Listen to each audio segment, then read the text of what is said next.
Framing yang mereka buat seolah-olah transaksi pembelian gereja tersebut ada unsur penipuan di dalamnya. Guys, saya pikir beneran nih gereja akhirnya dibeli jadi masjid karena jemaatnya banyak yang malaf, guys. Ternyata enggak. Nih gereja ternyata hasil tepu-tepu, guys. Ya, itu adalah salah satu orang yang membahas di channel YouTube-nya bahwa transaksi pembelian gereja tersebut ada unsur penipuan di dalamnya.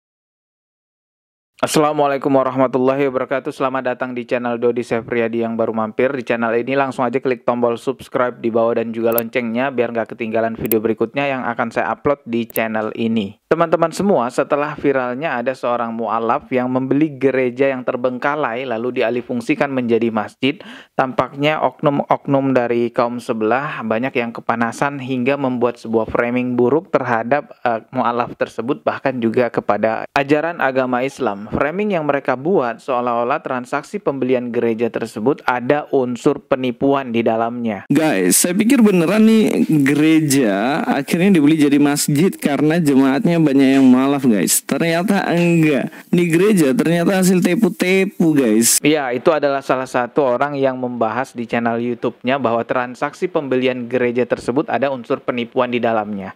Bahkan sampai banyak yang berkomentar, wah ini menghakimi agama Islam di dalam channel YouTube dia itu, khususnya di video yang dia bahas itu ya. Ini ada komentar, Islam itu berdasarkan taqiyah, berbohong itu salah satu wahyu si Allah Subhanahu wa Ta'ala. Jadi kita nggak heran lagi. Jadi dia menganggap bahwa agama Islam itu adalah agama yang memang berbohong gitu ya. Jadi mereka nggak heran katanya. Ada juga yang berkomentar, nggak heran sih kan ajarannya emang boleh tipu-tipu gitu ya. Lalu ada juga yang berkomentar, kaum yang biasa nipu-nipu, ya biasalah ajaran mereka emang boleh nipu-nipu kok. Jadi fitnaan-fitnaannya itu bukan hanya sekedar ranah personal seseorang, melainkan sudah masuk ke ranah agama Islam gitu. Mereka menganggap bahwa Islam itu adalah agama tipu-tipu dengan berbagai macam komentar tadi yang saya baca. Kalau fitnaannya itu tuduhan-tuduhannya hanya ke personal seseorang, mungkin kita masih bisa mengatakan ya udahlah bersabar aja. Namun kalau fitnaan-fitnaan itu sudah masuk ke ranah agama, yang difitnah adalah ajaran agama Islam. Nah, ini yang perlu kita luruskan dan tidak bisa tentunya kita biarkan begitu saja. Sekarang coba mari kita bahas apa yang mereka anggap sebuah penipuan dan kita gunakan akal fikir kita melihat logiskah itu dianggap sebagai sebuah penipuan. Oke, teman-teman coba perhatikan di layar. Di sini saya mengutip sebuah informasi dari akun Twitternya Muslim Cyber Army. Di sini ada sebuah postingan dengan caption seperti ini. Klarifikasi pengurus gedung gereja Kerasulan Baru yang dibeli oleh Mu'alaf Center dengan merombak gedung menjadi Masjid Isa Al-Masih. Pengurus gereja mengaku syok pasca mengetahui pembeli adalah Mu'alaf. Jadi di klarifikasinya ini pihak gereja tersebut tidak tahu bahwa yang membeli adalah seorang Mu'alaf. Coba kita dengarkan dulu ya. Saya kan senang, memang saya tidak punya prasangka apa-apa. Saya merasa yang diberi tanggung jawab untuk menjual aset itu sudah ketemu pembeli yang baik, ya saya sambut saja. Seperti itu. Akhirnya kita ke notaris. Ditunjuklah notaris. Notarisnya juga saudara kita sendiri. Notarisnya itu orangnya sangat baik, saudari kita sendiri. Di sana terjadi yang disebut perjanjian jual beli yang kita tanda tangani. Yang kata notarisnya begini, ini bukan akta jual beli Pak, ini adalah legalisasi atas transaksi yang dilakukan di bawah tangan, sehingga notaris itu hanya melegalkan pembayaran yang sudah dilakukan atas aset itu. Saya senang saja karena saya juga nggak ngerti di belakang itu ya. Saya senang saja. Betul. Saya merasa sudah selesai, saya sudah plong, saya pulang. Kunci juga sudah diambil sama Pak Matias itu. Malamnya saya diberitahu oleh saudari kita yang menjaga gereja itu. Diberitahu katanya info dari Pak Lurah, Pak RT, gedung gereja itu yang membeli bukan orang Kristen, tapi yang membeli adalah mualaf Cina. Wah, saya shock. Saya kaget luar biasa, tidak bisa tidur semalaman. Saya langsung lapor ke pemimpin pusat. Saya lapor, apa adanya saya ceritakan. Kemudian saya hubungi Matias ini. Pak Matias, saya tanya, terus terang, siapa Anda? Yang membayar, yang beli gereja itu siapa?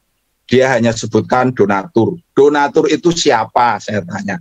Kemudian sebutkan nama Hani Kristianto. Saya browsing. Oh, ternyata benar itu. Ya sudah, akhirnya terjadilah itu yang. Oke, teman-teman, itu tadi video klarifikasinya ya. Dari video klarifikasi itu kita temukan informasi bahwa pengurus jual beli dari pihak gereja itu tidak tahu bahwa yang membeli adalah seorang mu'alaf. Ini kan terdengar janggal gitu ya. Masa ia transaksi sebesar itu tidak tahu siapa pembelinya, siapa donaturnya, dari mana aliran uangnya. Kan sudah ada pencatatan mulai dari rekeningnya juga bisa kelihatan namanya siapa, dan di notaris juga akan tercatat namanya siapa. Coba kita dengarkan klarifikasi dari Kohani juga ya mengenai hal ini. Di sini saya mengutip dari channelnya Bapak Donditan. Teman-teman bisa menonton di sini untuk lebih lengkapnya ya, karena di sini saya tidak menampilkan secara keseluruhan, ini durasinya panjang banget, 1 jam lebih. Coba kita dengarkan apa yang disampaikan oleh Kohani di sini ya. Soal pembelian gereja, kenapa sih ribut? Ditransfer jelas dari rekening BCA saya ke rekening gereja, langsung masuk 3 kali saya transfer. Nah, di situ jelas kok. Di notarisnya maaf, bukan muslim. Betul. Notarisnya dan notaris yang dulu ngurus gereja ini. Jelas juga. Lalu di depan notaris pula, Pak Daud kan dapat komisi. Berapa puluh juta, Pak? Masa perlu saya buka di sini sekarang Bapak ribut-ribut katanya kita beli cara nggak benar. Nah, kalau cara nggak benar nggak begitu. Ditransfer dari rekening saya, jelas. Pembeliannya sekian ratus juta, komisinya sekian puluh juta. Bapak lapor nggak ke pusat untuk dapat komisi? Kami diam aja. Ya sudah. Memang lewat orang saya, tapi kan dia bilang yang beli kok Hani Kristianto. Jangan juga bawa mualaf center apa. Enggak, saya pribadi yang beli. Saya jual mobil saya. Nanti untuk program-program ke depan itu dari umat Islam, kita lagi donasi untuk renovasi. Kalau kenapa donasi? Jangan dibilang cari duit. Kemarin mah cuma jajan. Kalau sekian ratus juta mah buat saya cuma jajan. Tapi saya mengajak saudara-saudara saya untuk berpartisipasi. Ada juga yang nawar balik, katanya mau nawar balik. Pak, saya kasih gratis malah untuk gereja ke gereja lagi. Saya bisa kasih nih ke gereja lagi gratis. Asal dia bisa bayar sesuai hadis. Barang siapa membangun rumah Allah walaupun sebesar sangkar buruk, Allah bangunkan rumah di jannah. Bangunin saya tempat di jannah, saya kasih gratis. Nah kan nggak bisa ya, kalau nggak bisa maaf saya nggak butuh duit Anda. Kalau mau dibeli balik boleh nggak kok? Ya kalau dibeli balik buat apa? Kalau mau boleh lah, 10 kali lipat lah. 10 kali lipat. Nah, nanti saya bangun sebelahnya lebih gede lagi. Kita akan bangun sebelahnya. Gitu. Jadi udah nggak usah panjang lebar, fitnah sana. Kenapa kalau saya beli gereja? Ini udah yang ketiga kali kok. Kalau baru beli ya heboh lah kamu. Ini 3 kali saya beli gereja. Yang sebelumnya di Magelang. Di Magelang. Ya. Sekarang GPD itu udah jadi gedung dakwah. Nanti ada lagi. Tunggu 1-2 bulan ini, insya Allah Ramadan ini. Amin.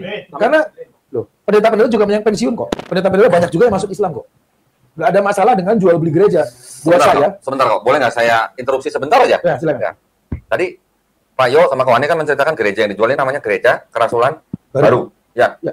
Hari ini, bukan hari ini. Ini udah tanggal berapa sekarang? Udah tanggal 18 ya? Kemarin, berarti tanggal 17 ya, 17 ya. Ada jemaat Gereja Kerasulan Baru bersyahadat, ya saya ulang ya. Salah satu jemaat Gereja Kerasulan Baru bersyahadat di Mualaf Center Yogyakarta. Masya Allah. Saya tunjukin surat baptisnya ada. Ya, dari MCI langsung kirim saya nih. Ya. Bu Wiwi. Iya namanya udah. Ya udah nggak apa-apa. Nggak apa-apa namanya nggak apa-apa. Sebentar. Dari Gereja Baru Pusat. Nah. Ini Pak. Tunjukin. Ya surat baptisnya. Gereja Kerasulan Baru Indonesia. Pusatnya di Bandung. Namanya Bu Wiwi. Orang enggak, cuman saya tutup tanggal lahirnya lah ya. Bu Wiwi Ernawati gitu ya. Kelahiran Bantul, alamat Nogosari, sekian. Anak dari Mujiono dan Sarijen. Hari ini ibu ini bersyahadat di Mualaf Center Yogyakarta. Ya. Alhamdulillah. Nanti videonya atau datanya boleh lihat di channelnya Mualaf Center Yogyakarta. Lanjut Kani. Ya, alhamdulillah ya. Jadi buat saudara-saudaraku yang belum Islam, percayalah, semakin banyak Islam dihina, dan dengan dikira kita nggak tahu, Anda senang kok dengan dilakukan Saiful Ibrahim. Anda senang dengan dilakukan Syekh Paulusan. Apa yang dilakukan oleh para pendeta dan gereja-gereja? Menyangkal? Melaporkan ke polisi? Enggak. Memberi donasi ya jemaat-jemaatnya itu jelas, di jemaatnya Saiful Ibrahim komentarnya kayak apa. Tapi semakin Islam dihina, semakin Islam jaya. Dan semakin ditinggalkan agama Anda. Mana ada ajaran agama itu jelek-jelekin agama lain, menfitnah. Islam, ada orang ngaku Islam jelekin agama lain, laporkan polisi. Kita dukung. Karena Islam dilarang menista agama lain. Islam dilarang mau menghina sembahan agama lain. Jadi, dan untuk yang masuk Islam, insya Allah percayalah, sekarang ada Pak Yu. Allah sedang mendengar, malaikat sedang mencatat, dan kata-kata ini ditulis dan akan dihisap. Untuk Anda yang masuk Islam, jangankan waktu, tenaga, dan uang saya dan harta saya. Leher saya, darah saya, nyawa saya siap ditumpahkan untuk Anda. Allahu Akbar. Ada Pak Yo sekarang. Dan sebenarnya ada banyak lagi yang seperti saya dan Pak Yo, tapi mereka memang tidak mau di depan layar. Kami jihad itu bukan berperang melawan Anda secara fisik, tapi berjihad kami adalah dengan jiwa dan harta kami korbankan untuk Allah. Jadi jelas ya, masalah Pak Yo maling motor, saya tantang. Markus, ya, Pak Markus ini saya tantang. Kalau Anda nggak lapor polisi, selaku yayasan, selaku badan hukum, saya laporkan Anda nanti. Fitnah ke mualaf. Saya akan membela mualaf saya. Kamu saya laporkan pencemaran nama baik kalau tidak bisa membuktikan. Atau bikin pernyataan minta maaf, statement. Yang kedua, dari DKBI, Pendeta Daud. Kamu tahu kok yang beli saya, rekening saya, apa saya perlu keluarkan ini? Keluarin aja kok. Bukti transfernya keluarin, bukti dari notarisnya. Tunjukin. Nah, ini bahkan ada bukti pembeliannya ya dari rekeningnya Kohani ini. Surat kuasanya, bukti transfer saya, bahkan saking saya percayanya, belum ke notaris, nggak pegang apa-apa, saya baru lunas. Termasuk komisi Anda yang pegang 10 juta itu. Entah Anda korupsi atau apa, yang setahu saya, dan Pak Yo dikasih. Pak Yo dikasih ini buat Pak Yo, uang komisi. Dikasih ke saya balik. Ayo kecepatan ya? Kecepatan, langsung dikasih. Kohani aku dikasih. Ini, ya udah buat Pak Yo. Lo cuma uang seberapa? Bukan kami kaya. Kalaupun saya mati dan saya tidak mampu, ada jutaan umat muslim, Pak. 1 juta umat muslim, kali satu orang Rp1.000, 1 miliar. Oke, ini dia guys ya, bukti transfernya. Tapi ini dari belakang ya, namun sudah ada stempelnya pihak notaris. Oh, ini bukti transfernya saya balik aja lah ya. Ya, Yang penting disahkan sah, ya? oleh notaris. Nah, betul. Ya, Udah muncul 13 ya? April ya, munculnya. Surat kuasanya. Kalau saya mau juga. Karena yang maju bukan Pak Daud. Di berita itu dibolak-balik. Nah, ini Daud ini tulisan. Nah, Kuasa menjual. Oh, ini bukti notarisnya, pencatatan notarisnya. kabarnya sakit stroke. Sudah, kalau memang di KKR nggak bisa sembuh, izinkan saya bertemu Bapak. Saya akan ruqyah Bapak dan insya Allah sembuh dengan ayat suci Al-Quran. Cukup dengan habatus saudah, madu, dan doa. Dan air jam-jam. Insya Allah stroke-nya Bapak sembuh. Ya. Gitu ya. Jadi cukup himbauan saya nih ke saudara-saudaraku umat Kristen. Nggak usah lah ribut-ribut. Ini jual beli kok. Kalau mau ribut gereja, kenapa dijual beli mualaf center? Katanya Cina-Cina mualaf. Mualaf Cina. Iya, mualaf Cina gitu kan. Yang beli ternyata mualaf Cina. Ya. Kenapa kemarin-kemarin tidak dibeli? Kemarin-kemarin nggak dibeli. Yang ngantri 21 gereja katanya. Disaring tinggal 5. Sampai semua nggak mau ke saya. Saya sedang transaksi 2 gereja lagi, doakan saja. Saya nggak perlu sebut. Tapi orang gereja tahu yang beli saya. Gereja ini kan beda sama masjid.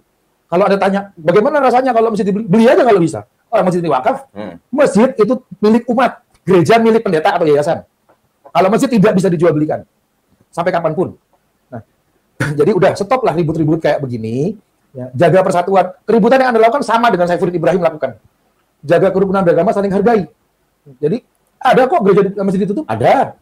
Lu di Jakarta baru ditutup. Kita nggak masalah. Kalau sesuai dengan peraturan. Jadi yuk kita saling menghargai, menghormati. Dan saya hanya menjalankan apa yang jadi tugas saya. Dan percayalah, Allah saya berjanji, Allah tidak akan membiarkan satu rumah pun yang dilewati siang dan malam di seluruh dunia ini. Kecuali Allah akan memuliakan dengan Islam dan menghina dinakan dengan kekufuran. Jadi ya sudah, tolong hentikan fitnah-fitnah, terus cacian. Itu akan merugikan Anda, bukan kita. Fitnah-fitnah ke Pak Yo, maling motor, orang dikasih motor, dan insya Allah Pak, insya Allah dari sini nanti untuk warga Gentan dan sekitarnya, insya Allah ada satu mobil ambulan baru. Ya, mantap. Mobil build up buat Anda yang Nasrani atau ateis sekalipun, kita siap antarkan ke rumah sakit kapanpun 24 jam. Gratis. Ada ambulannya. 9 motor itu nggak ada apa-apanya dibanding mobil ini baru satu nanti. Oke, itu videonya cukup lama ya kita reaksinya. Tapi teman-teman kalau mau nonton lebih lengkapnya, ini di channelnya Bapak Donditan ya. Ini judulnya Pak Yo Maling Motor, tanda tanya gitu ya.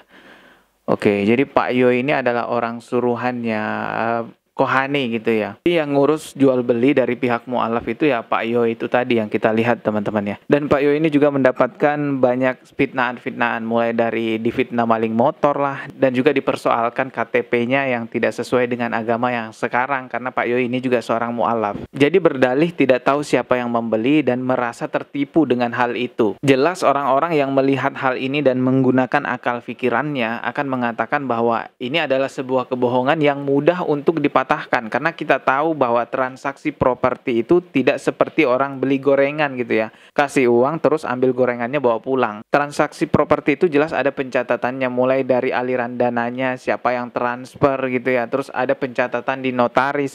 Tentu dalam catatan notaris itu ada identitas kedua belah pihak yang bisa dibaca sebelum ditandatangani. Bahkan Kohani tadi mengatakan bahwa memberikan komisi khusus kepada pengurus pihak gereja yang mengurus jual beli tersebut. Jadi kalau nggak tahu siapa yang beli, jelas ini adalah hal yang tidak logis. Ya sudahlah, jangan fitnah tipu-tipu begitu ya, karena itu akan balik kepada citra agama Anda sendiri ya, malah orang melihat, oh ternyata kok gini ya. Mending akui saja bahwa gereja tersebut dijual dengan cara yang legal karena alasan ini dan itu. Oke, salam damai, salam toleransi untuk semua umat beragama. Tidak ada yang perlu saling sikut ataupun saling memfitnah satu sama lain. Akui saja kebenaran yang ada seperti apa adanya gitu guys ya. Subscribe dan juga loncengnya ditekan biar gak ketinggalan video berikutnya. Mohon maaf jika ada kata yang salah. Sekian dari saya. Wassalamualaikum warahmatullahi wabarakatuh.